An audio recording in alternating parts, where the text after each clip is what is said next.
Alors, bonjour à tous. Nous commençons formellement cette séance ce matin. Donc, la troisième séance du projet de développement partenariat subventionné par le CRSH, Nouvelles réflexions sur les éditions critiques en contexte numérique. Je m'appelle Michael Sinatra, je suis le responsable du projet. C'est mon grand plaisir, diapo d'après s'il te plaît Antoine, de rappeler pour notre troisième séance que nous avons obtenu une subvention de 3 ans du CRSH qui implique 21 chercheurs de 4 pays différents avec 5 centres de recherche et un éditeur associé, et que, diapo suivante, nous sommes dans notre première année, qui est une année en fait de série de séances de travail où à l'automne nous avons eu l'Université de Montréal et Ryerson University qui ont présenté certains de nos projets. Les vidéos sont disponibles sur le site du GREN déjà à l'heure actuelle. Et qu'à l'hiver, nous avons aujourd'hui le plaisir de parler de l'Université d'Ottawa. Et dans un mois, le 17 mars, les collègues de l'Université de Trier en Allemagne feront une présentation et ça sera suivi au printemps par 2 séances sur les travaux individuels de nos chercheurs. Certains sont là ce matin, comme Laura et Steele, par exemple, qui parleront de leur intérêt par rapport à ça. Et la dernière diapo. Et pour nous, donc ce matin, c'est le grand plaisir d'accueillir Connie Crampton, qui est professeure adjointe à l'Université d'Ottawa dans le département de communication. Connie is a Canada Research Chair in Digital Humanities and the Director of the Humanities Data Lab. It's a great pleasure to welcome her virtually, sadly still, but we'll get there eventually, to Montreal this morning. Connie, the floor is yours. Merci, merci. C'est un plaisir d'être ici avec vous et de présenter mon petit labo, mais aussi de parler ensemble au sujet et le rôle des espaces physiques maintenant dans la pandémie. Je vais donner mon petite conférence en anglais, mais je peux prendre des questions également en français et en anglais après, si ça vous convient. Well, thank you for that very warm introduction. I am here in Ottawa, as I was saying to Michael before we got started. I had meant to actually be in the lab, but Ottawa U is closed at the moment. So here we are in my living room. I live on unceded Algonquin territory here in Ottawa, and I think that the events of the last couple of weeks have also helped many of us in Ottawa to think through what it means to live on occupied space, which is something that we're actually doing every day here. So I'd like to talk a little bit about digital humanities at the University of Ottawa. Here we call it les séances numériques, although I know that Humanities numérique is common elsewhere.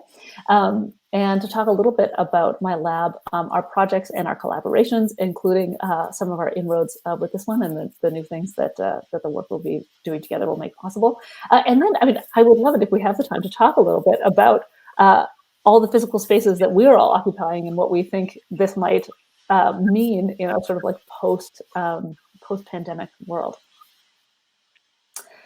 So at the University of Ottawa, we do have a few digital humanities dedicated spaces. We have a maker lab within arts that helps people who are doing physical computing, as well as 3D modeling. We have a fine arts degree program as well in the Faculty of Arts, and so there's a lot of good kind of digital overlap there. And we have the creator space, which is in partnership with the library and the faculty of in the Department of Music, and there's a lot of sort of our public events together happen there. I know that there are many people who are on this call who have like zoomed into our presentations there, and we have a series of digital humanities ongoing events. And I know my colleague Jada Watson will be speaking to this group in the near future about some of those initiatives, but they include a digital humanities summer school, a lecture series that's organized in partnership with my lab, and a toolbox series that is a bunch of sort of low barrier to entry hands-on series, which actually I think have really benefited from going online, that we've really been able to increase our attendance and connect with colleagues from around the world. So the lab itself, we were slated to like officially open in April of 2020, and our last day in the like lab, you know, with like the shrink wrap plastic still on things, was the 13th of March. So we've been working remotely in the last 2 years. But the work of the lab continues some of the work that my lab had taken up when I was a prof at UBC's Okanagan campus. And so there have been some nice through lines there. We still have some good collaborators on the coast. And so being able to have that sort of through line from space to space is useful. Also, it has been nice to have the space. There are some of us who are like in and out now in the last like 6 months in a sort of like lower capacity way. And already I think we are benefiting from that thing that is so important about physical spaces, where you can, roll back your chair. And as I'm sure I've said before to folks, like, call someone over and say like, oh, like, look at this, what's happening on my screen. Like, this isn't working. Can you help me out? Or, does anyone have a fix for this? And to have that kind of space. We've also had feedback from the graduate students to sort of say that having dedicated space is really key. And so, being able to have a place to hang your hat rather than constantly working from home is good. We also really do like having the software and the hardware that we can offer to students either on loan or to use in the space, so that they aren't subsidizing our research or subsidizing the university by having to use their own machines all the time. Here's our team. This is actually like slightly out of date. I have 3 more folks who have joined the team on one of the projects that we'll be talking about today. Maddie Murakami, Morgan Eckhart, and Kit Chalkley. So we should sort of add them in, but we've had a great sort of roster of students in the 3 years that we were in a swing space and in our transition year here. You'll definitely be able to see who joined the team during the pandemic based on whether or not they have their glamorous Ottawa U background shot or not. But that's certainly the projects that we've been able to undertake really march on the good work of the folks that are associated with the lab. So I'd love to walk through some of our projects. Many of these folks on this call will have heard about before. The Lesbian and Gay Liberation in Canada project is our longest running one. We just celebrated our 10-year anniversary. And that's one that I co-direct with Michelle Schwartz from Ryerson University. And this is one of those projects that started out as a TEI encoding project. We ended up making some network graphs out of our TEI and thought, hey, if we can do this, why not move to a graph database? And so the public-facing version of the website is a Neo4j database with a Node.js app on top. And we're now in the process of both increasing the scope of the project. It has events of the gay liberation movement from 1964 to the start of the AIDS crisis in 1981. And we're expanding a little bit forwards and backwards in time to take up more events, particularly ones that have a lesbian focus, and to expand our Francophone content. So we're now working with a team and hoping to go to more archives. We had to cancel our archival trip to Les Archives Gays de Quebec earlier this year, but in order to increase both our records of Francophone activism, as well as to make the site itself bilingual. So watch this space, as they say.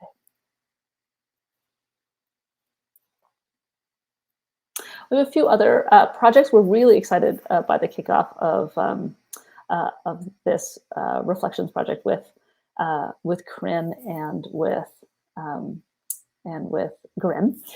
We're going to be starting off with a student this year who is actually looking at some data that we pulled in from Wikidata about editions of Bartlett's familiar quotations, and to start thinking about the circulation of material and what it means to be a knowledgeable person who understands and has quotations to their fingertips. We're thinking too that in a public-facing version of the sort of micro project that we'll do in the context of Gren, that we'd like to be working with the project endings principles that come out of the University of Victoria for producing static websites, flat content, things that are using only HTML, CSS, and if you can avoid it, like not even any JavaScript, in order to be creating a more digital humanities content that is easily archivable, that can continue to run online as long as there is, electricity to the servers long after, humans have been erased from the earth. As long as things are plugged in, these things will will last indefinitely. We're excited to be moving not even just from database-backed sites to headless database to headless sites, but to actually something that is rather flat and more sustainable. In this same vein, I lead the tech team of the Transgender Media Portal project. It's housed at Carleton University. It's run by Laura Horak. And they are moving from a Drupal-backed site to something that is static and flat. And so I'm shepherding that, that move with them. And there, they too are going to be producing content about the trans filmmaking and film screenings from 1990 till now, but again, using the principles of flat files and content that can be easily read and preserved and that isn't database backed.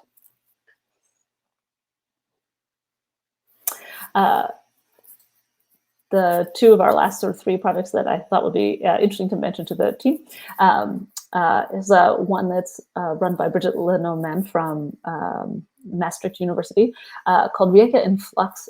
It's a geographically specific project looking at the city of Reika that has over the years changed its geographic alliances. As wars happened and boundaries are withdrawn, it has been its own state. It's been inside Italy. It's been taken over by sort of various factors, and so is this like culturally rather rich space.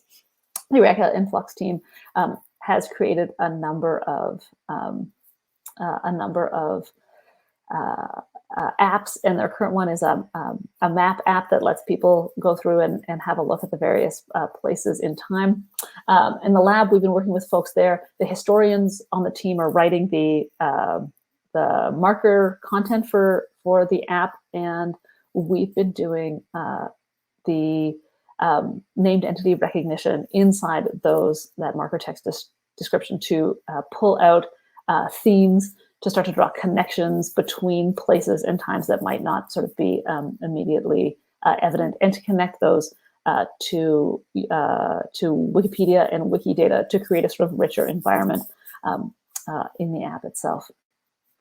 We also work on the Nanohistory project, which is run by Matt Milner from Memorial University. And this is a project that is dedicated to developing both an ontology and tools for linked data creation that really speak to the needs of historians and that really think about historical events in the same way that historians do, so that it's not necessarily about like imposing existing ontologies from elsewhere onto folks, but instead to develop tool sets that are a lot easier for historians to use. So we've been engaged in sort of seeding nanohistory with data from the Lesbian and Gay Liberation in Canada project. So to donate our places as well as our events, we've got 30,000 records in the LGLC that can be represented in here, so that some of the places can be pre-populated as historians are adding their content there.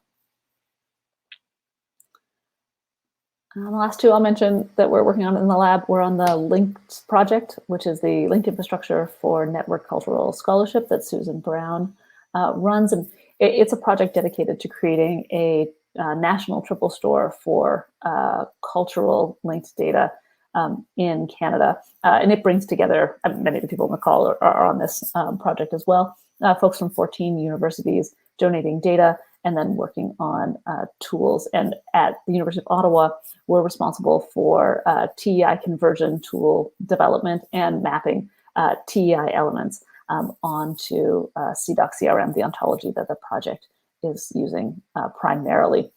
This has been one of those like where, what does it they say, where fools fear to dread kind of projects. I think that the TEI community, sort of wiser folks than us have looked into this question of like, how can we create crosswalks between the TEI and existing ontologies? And so trying to do that thinking through and to represent these generally siloed but rich data sets that folks have in the TEI in CDOC CRM to help collections be connected to one another and to help us ask sophisticated questions across projects.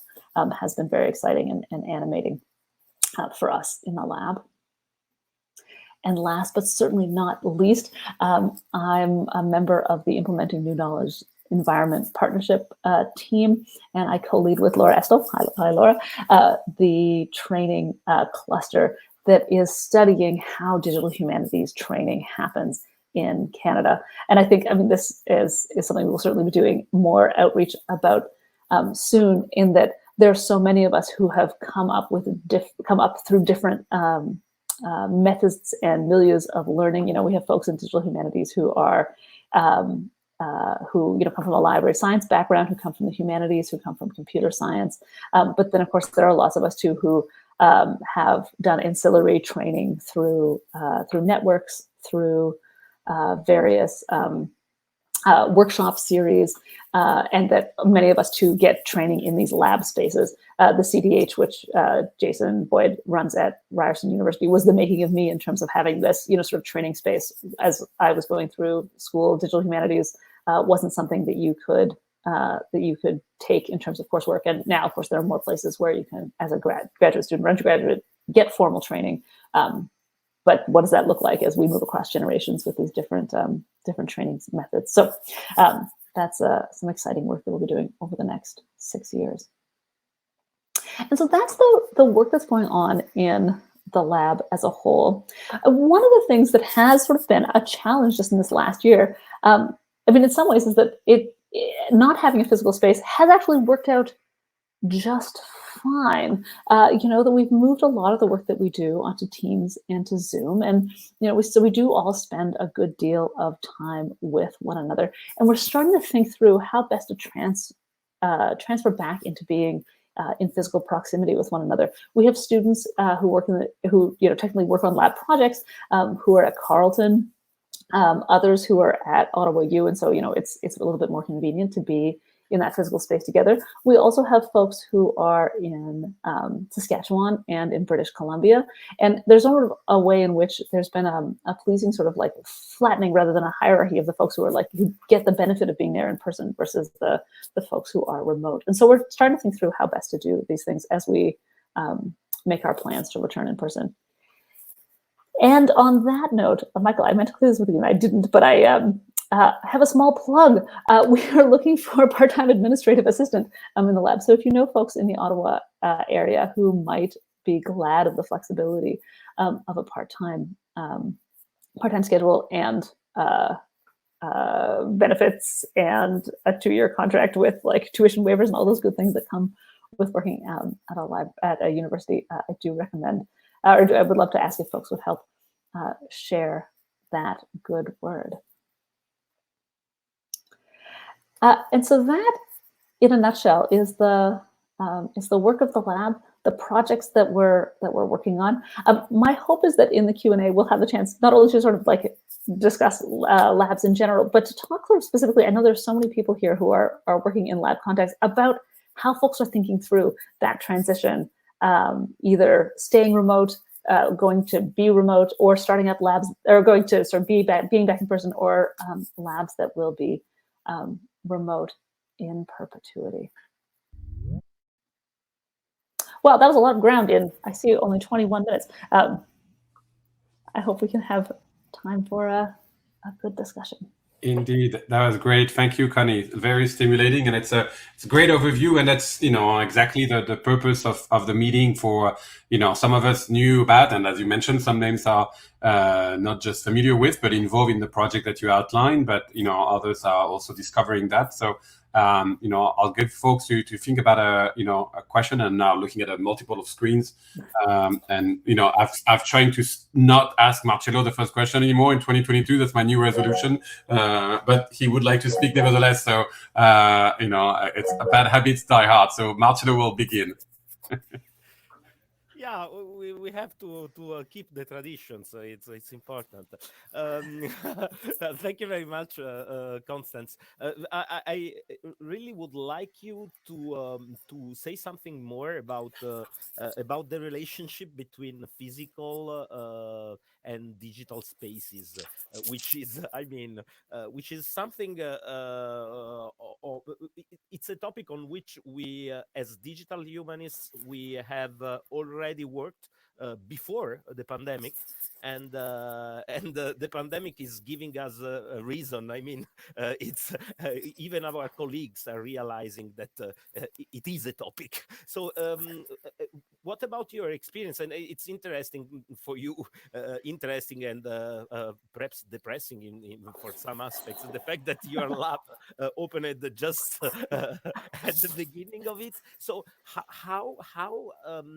so can you just say more about this relationship between physical spaces and digital spaces, and how we can build a lab between these two kind of spaces, and also how we can build a community. Mhm.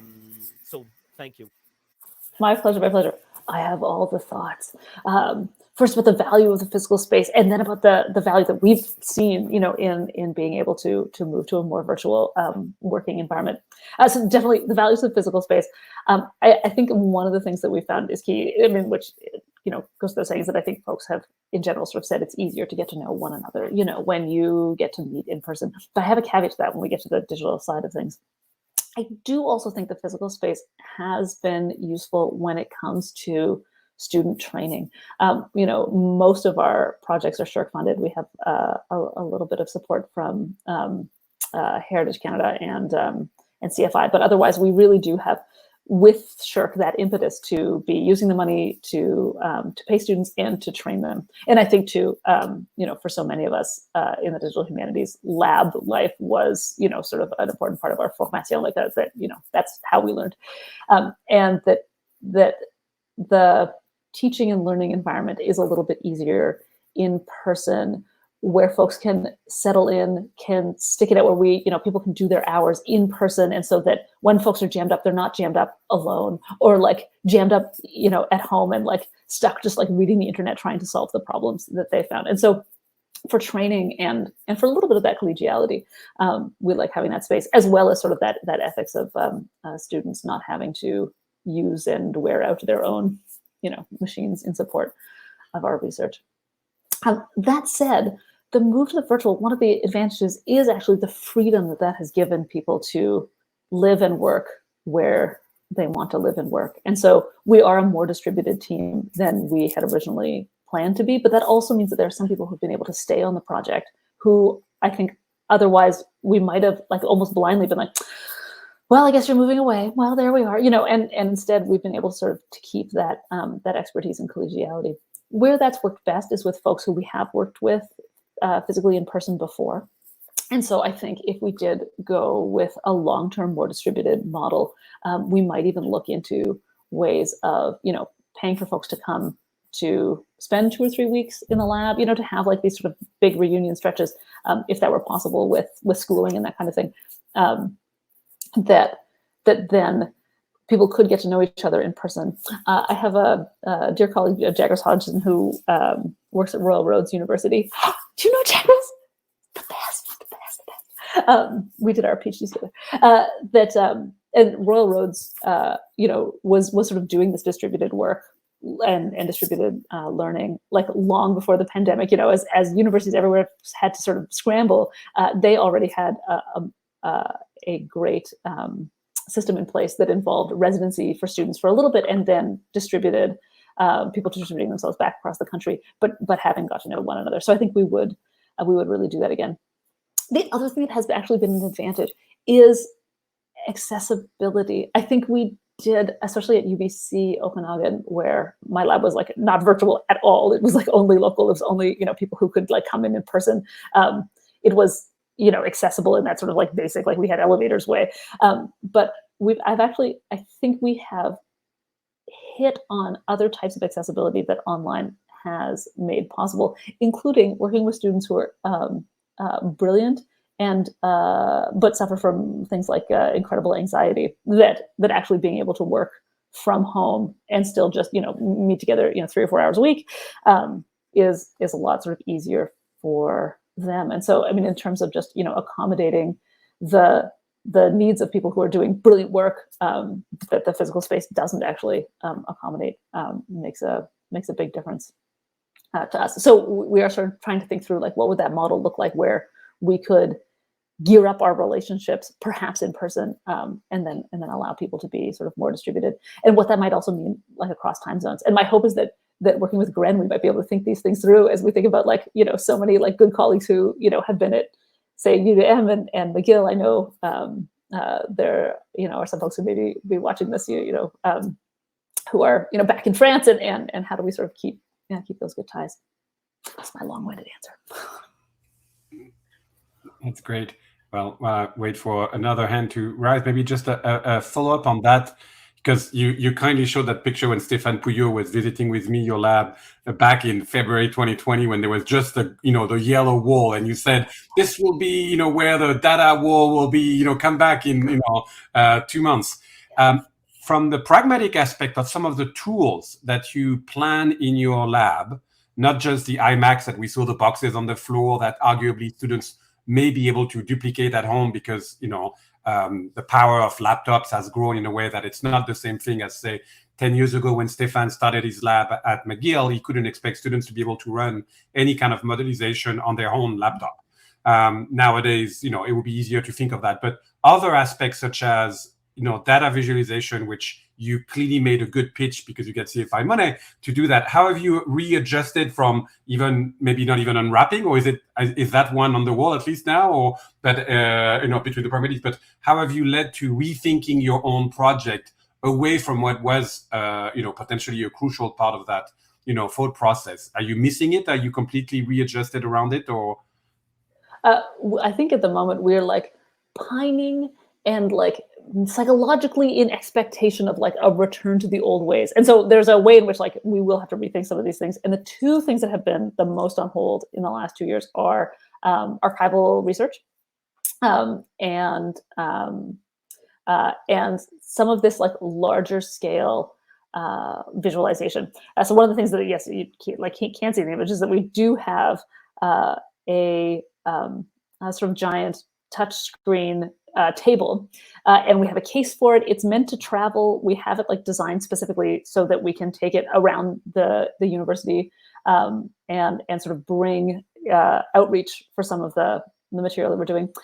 Our work with linked data is going to go from what are sort of more modest, like 30,000 node sets to things that are a lot larger. And so being able to give people access to material at scale and sort of that, speaking of Stéphane, like rich prospect browsing where you can kind of see everything all at once, was one of our central goals. And we really just have put a pin in that because so much of what we do looks dreadful and is hard to navigate on a small screen. And we wanted to make those things more accessible. So we have a case, we have wheels, c'est des roues, and when we're back on, we'll be taking some of that stuff both out on the road and bring people into the lab. Michael, go ahead. Yeah, thanks. Thank you so much, Constance. That was great. I just have a really simple question about, I'm looking for sources on, I thought it was very interesting that you talked about like the flat and static sites and the importance of creating these kind of sites. I'm interested in literature that discusses that specifically from this moment or from around this time, because, a decade ago, I started a PhD thinking about digital repositories and their relation to literature and wanting to create digital objects in tune with that research. And everybody wanted, these like proprietary back-end infrastructures that I thought were awful. And I had to fight so much to want to create flat static objects.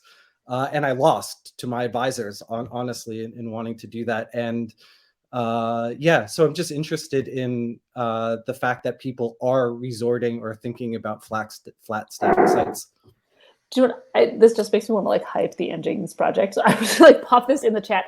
There's a few things I'll say about them. What I put in there is their list of resources that they call like early rumblings of the like that loss on the web. I know Amy Earhart has spoken to this too, of like, you know, in the 90s, in the 2000s, there were all of these great digital humanities sort of reclamation projects in which, you know, voices that would never be like published in a, oh, I don't have a scholarly text. I have like, what do I have to hand in my office? Not this, you know, that would never be financially feasible to be, you know, published by a commercial publisher, was suddenly available on the web, and that a lot of that content is lost, and a lot of that has to do with, yes, proprietary software, with even you know, open source sites that are database backed that no library could take on, you know, to continue to migrate things over. The University of Ottawa has just gone from Drupal 7 to 9, you know, and that like heroic effort, you know, is a lot. And so, but yes, I also I feel you on that.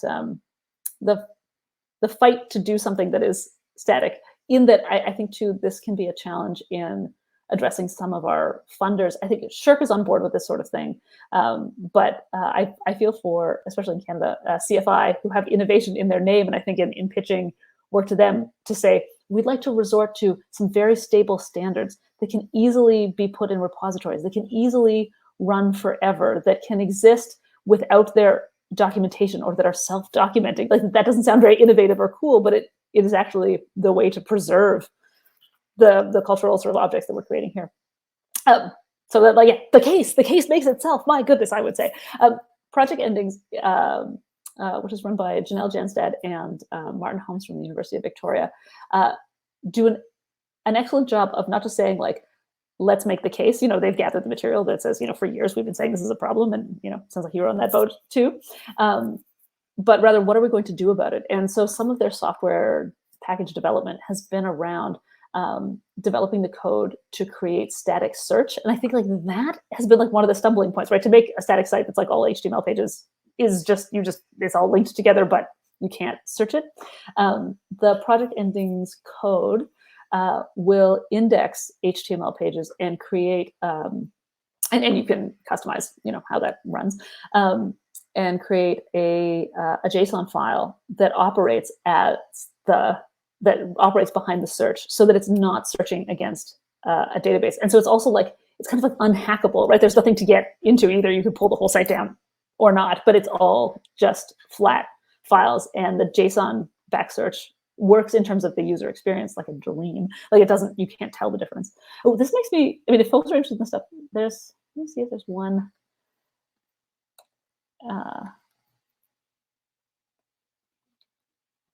I should put in the chat. This is one of the sites to sort of give folks the experience of like what that search is like.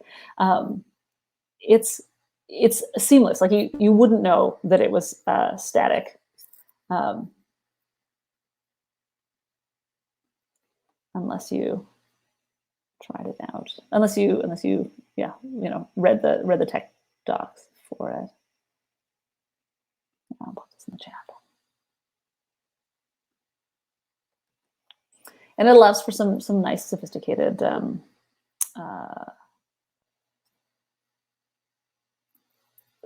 faceted search as well. So yeah, I'm for it. Flat stuff that can last, so that historians in the future will actually have an archive that they can work with, rather than sort of pretending like the internet wasn't here from 1990 till now, and having to only work with print resources, but also to not overtax our libraries by saying like, we have to either like keep paying for this commercial stuff, hope they support these files forever, or can migrate forward our like leaky CMSs that, you know, need patching all the time. Thanks so much. That's great. I look forward to playing with these. Another question, Jason, go ahead.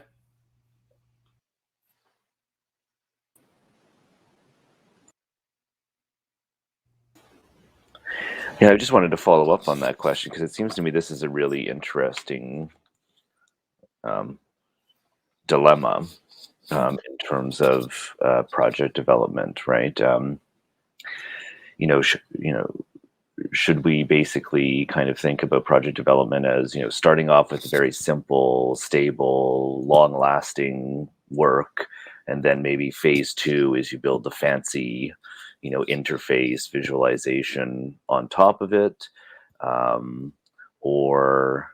and is that actually feasible in terms of, what funders are looking for? Like, could you get funding for the very simple site, say, and we'll apply again for another grant to do, the other part of it in the future? Or should that kind of work, be left to, larger infrastructure projects, right?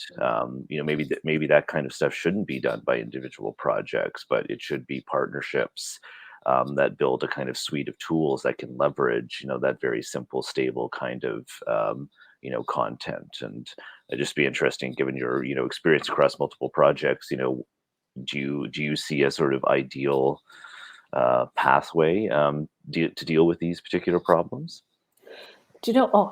Thank you. This is a great question. Yes, I have all the thoughts. I think that increasingly there is like a national need for folks who are interested in, or come from the humanities, who are interested in producing digital content, who are not going to be interested in digital humanities questions. I'm interested in questions of infrastructure and in these new directions, and trying to make these flat things and experimenting with visualization and that kind of thing. There are lots of humanities folks though who might want to dip their toes into digital humanities and especially be producing content for the public who funds our work, but who don't have the infrastructural support at their home institutions to be hiring developers, or to have systems administrators, or even to be, patching a WordPress site, running Omeka. Can we ask libraries to be doing this forever and ever, And so actually, I think there is room to have national infrastructure there. And here is where I would plug for all of the Canadians to be leaning on the alliance formerly called Endrio Noren to be providing this work. And if you would like to read a very good white paper, that's not the best name for them, position paper, that makes this case, read Jason Boyd's, that is available on their site, because that we are in a moment of change in terms of national infrastructure, digital infrastructure for the universities in Canada. And now is the time for us to be asserting as a group that there is support that we need, and we may not be heard. Things may continue either as they had before, or with less support, unless we're sort of pushing this way. So I think national infrastructure that offers patched and straightforward, WordPress, or I don't know, Joomla, sites for folks would be important. But your other sort of question in there too about how do we then pitch this also to funders? I think that the way you propose it sounds wonderful. I think we might rhetorically be able to pitch these things to funders to say, we're going to build this simple, stable thing first, and then we'll build, more dynamic stuff over top of it. And that's really what the LGLC has done too. Our stuff is in TEI. It's flat. It's fixed there. We can ask questions of it using XPath, and that's sort of fine. But to make something that's fun for the general public to look at, and to I don't know, look for your small hometown and see all the gay liberation stuff that was happening there, or whatever, that we have this unsustainable Neo4j database, which was very innovative when we first started it. There's a case to be made that it's harder. It's going to be hard to flatten that thing out. And technically, we don't have to. We have the TEI. We could work with the TEI forever and ever. That's stable and safe. But to say to funders, rather than have us show up in 20 years looking for maintenance funding, which I don't think is something funders seem ready to do, let's start with the sustainable option. Because maintenance, doesn't get covered, and things can get lost without it.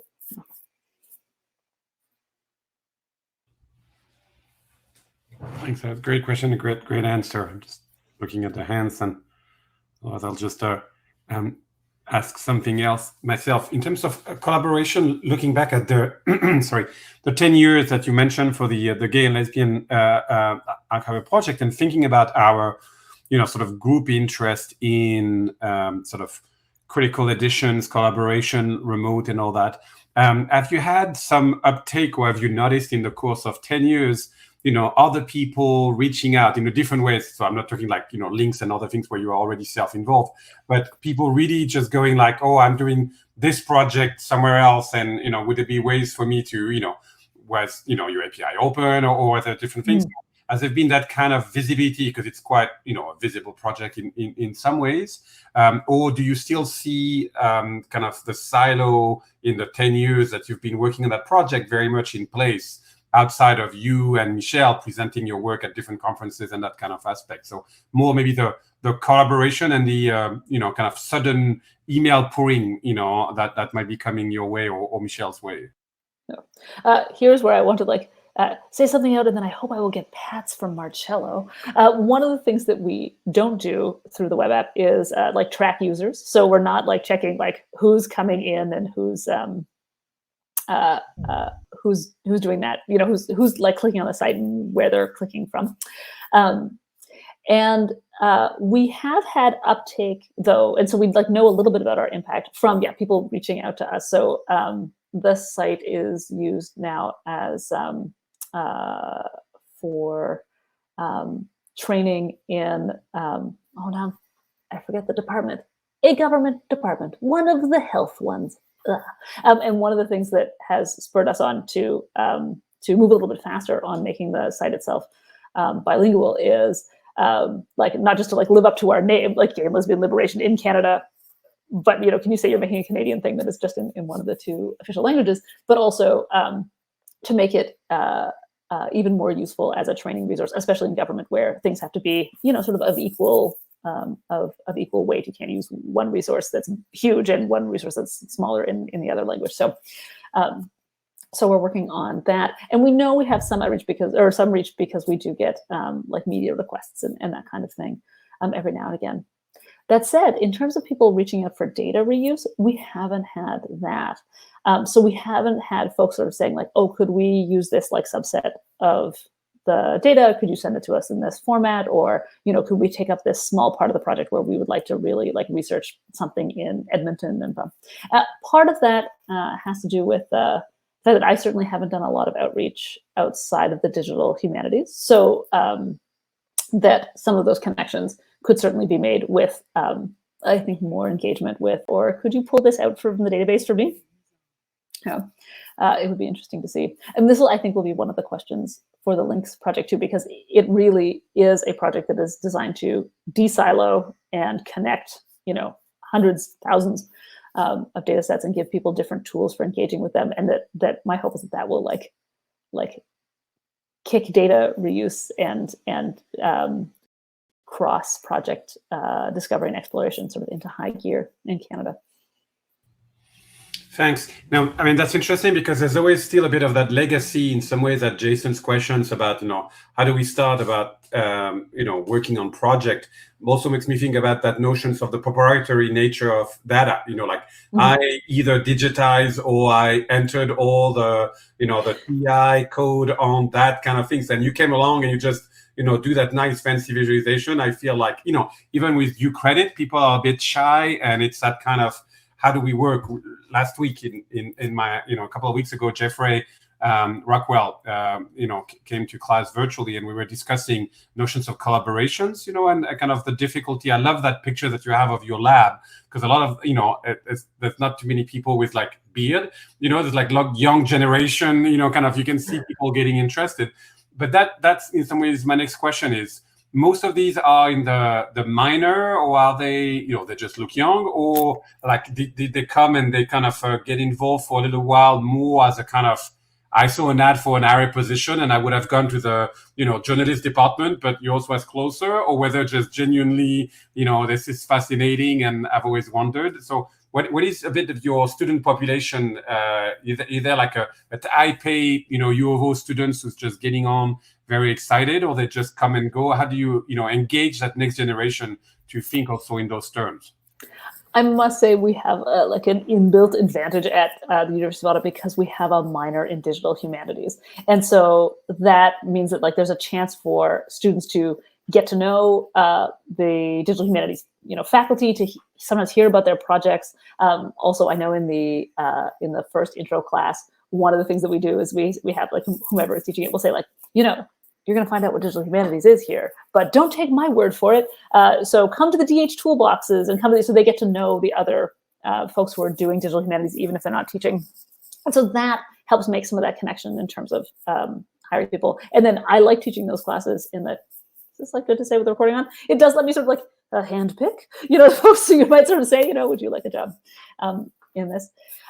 Also, we have benefited from some of the existing relationships at Ottawa U. I've only been at Ottawa U since 2007 and was on 2017, sorry, and was on like mat leave for a year in there. But that I kind of get to stand on the shoulders of giants. There's a strong relationship between Lumière 2 and Lyon here, and they have a Master's of Digital Humanities. And so we've had 2 of their students in the lab for 4-month residencies. The second student, though, Cillian Ringwald-Purcell, arrived beginning of March, and then he pretty much like came to Canada to sit in Gatineau in an apartment with his partner, whereas the previous student who had come here, like, came to conferences, went to the DHSI, like visited Las Vegas, went to New York, she'd never been to North America, like this was, the big chance. So we'll see what those kind of partnerships mean in the future. But now Alice, who was that first student, is doing a PhD in communication with me, but of course still living in France with all the sort of various waves we had that she's been online. So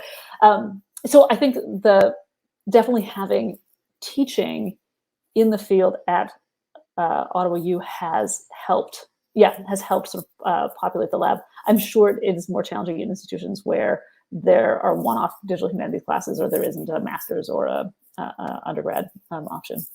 Yeah. Yeah, that, and then obviously sometimes it's even the student themselves has a length of time in their own program. So the difficulty of training them. I know Marcello is very good with his lab at getting people to go through a whole sets of trainings for this is GitHub and sit down, and Antoine will teach you for the next 3 weeks. Command line, here we go. Like, yeah. And that sort of things. But eventually they may not stay, and it's always a tricky thing that you wish there was more of that happening earlier. So we are actually in the process of, I was literally approved at the Faculty of Arts and Science, a new minor in DH at UWM. That is like a couple of more stages to go through, but hopefully they will go. And it's part of the same ideas. Could we get somebody in a second or third year of their BA to sort of get that and then be interested and either segue into the MA program? But I think for some of these, it's also the rewarding value of the long-term critical edition as a thread for our research group is also not something that you will usually pick up and you'll see outcome in 3 weeks. That's also the tricky. I mean, I'm even seeing that with my tax students that are here for 3 months. Sometimes they're just like, so what do we get at the end of the 3 months? And you go like, well, it'll be one portion of my 4-year project, and we'll do, a series of annotated text in TI, and they'll be great. But, we won't have yet that kind of, 20 feet kind of reverse things. And some of them the good thing is some of them are keen to come back a few years later and, to see the progress and all that. But I think hopefully, growing out of that, and I'm kind of aware of our time coming to an end too, that, that partnership will allow for more formalized, kind of exchange. I really like the idea that you had about how do we work on, and Jason and I had conversation about that with his own sort of project on Wild, having somebody, coming in one of these MyTech, but the format right now is they have to be based somewhere for 3 months on paper. And this is recorded, so I'm not going to say that we might do that. But, like the students could be 1 month in Ottawa and 1 month in Toronto and 1 month in Montreal without really, breaking the bank. But on paper, they are associated with so there's sometimes that kind of model of, if you're based in a lab, you have to be literally physically there, even though that kind of notions of international collaboration is there. So merci Jean-François pour ton commentaire. So yeah, this is like the noontime. People are sort of it's the end of the teaching and doing different things.